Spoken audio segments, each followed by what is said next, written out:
Hey guys, how are y'all doing today? It's your friend Matt here again, and welcome back to another Borderlands 2 video. Today I wanted to do another Seraph and the Legendary comparison video, and today we're going to be doing the Thunderball Fists and the Infection Pistols, so let's just get right into it. So first up is the Thunderball Fists. I first want to point out that I'm using the Potent prefix for both of these weapons. The Potent prefix is a prefix for Maliwan Pistols that increases your damage that you deal. For those who don't know, the Thunderball Fist is dropped from Captain Flint, who is located out in the southern shelf. Also, for those who are unaware of how this weapon actually works, it shoots an electrical orb that deals electrocution damage upon impact, causing a small explosion upon impact. It then rises into the air and then detonates a second time moments later to cause another electrocution explosion. This one has a wider radius than the first one. Of course, this weapon is very good against shields. If you have a boss that has a very powerful shield, this weapon definitely works pretty well against it, and it can also take out multiple enemies at one time. If you saw moments ago, I actually had a bunch of rats grouped together, and I managed to kill all of them at the same time using the Thunderball Fists. And I really like to use the Siren with this because you can use the combination of Converge and Ruin, bring a bunch of slagged enemies together.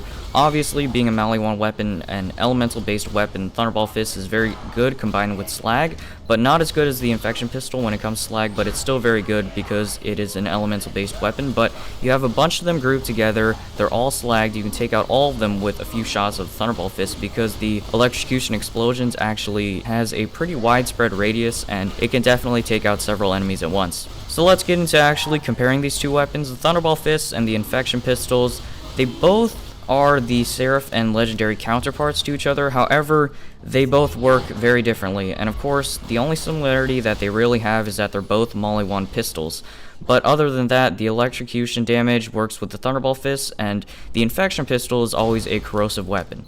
What I personally really like about electrocution damage and the Thunderball Fists is that it works against lots of different types of enemies, whereas the corrosive element works really only against those enemies that are susceptible to corrosive damage. Although the Thunderball Fist works exceptionally well against those enemies that have powerful shields, it also works against all types of enemies like flesh enemies, creatures, or even loaders. You can use this against those enemies that are susceptible to corrosive damage. It still works pretty well against anything other than ion loaders. So that is the Thunderball Fist, and let's move on to some gameplay from the Infection Pistol.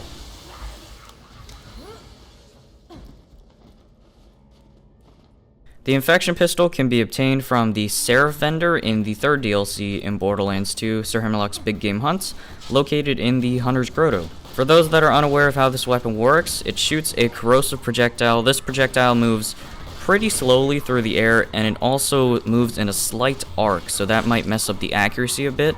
The projectiles also detonate after a certain distance, so you can't actually use this weapon from very far away, or else the projectiles won't reach your enemy before exploding. Upon impact, the projectile hardly does any damage at all. As you can see the damage at the top left hand corner of your screen, it says 9,500, which is in Ultimate Vault Hunter mode, that does almost nothing to most types of enemies. The main feature of this weapon is its elemental effect. The corrosive damage per second, as you can see, is 37,000, which is absolutely ridiculous. Also, the chance to corrode is 67%. I also do want to point out that if you're using the Siren, if you level up the flicker skill all the way, you can almost have a 100% chance to corrode the enemy every time using this weapon. It's very useful, especially when you're using the Siren. So obviously, as you can see, the Infection Pistol is a lot different than the Thunderball Fists. The only similarity, like I said before, is that they're both manufactured by Maliwan, but with the Infection Pistol, the main point of this weapon is to deal damage over time. Whereas with the Thunderball Fist, you may want to concentrate on one enemy at a time and focus on killing him.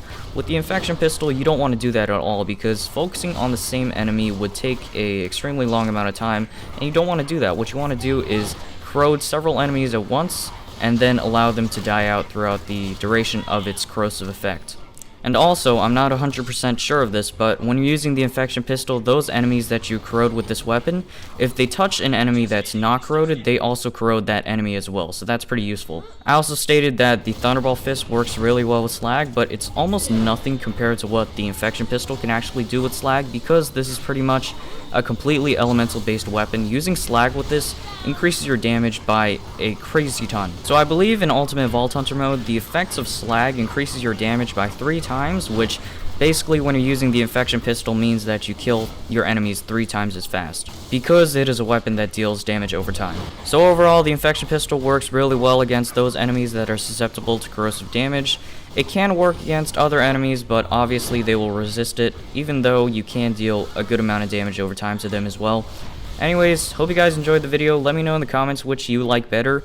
These two weapons are very unique in their own ways, so let me know in the comment section below. I'd like to hear your opinions, and I'll see you next time. Goodbye.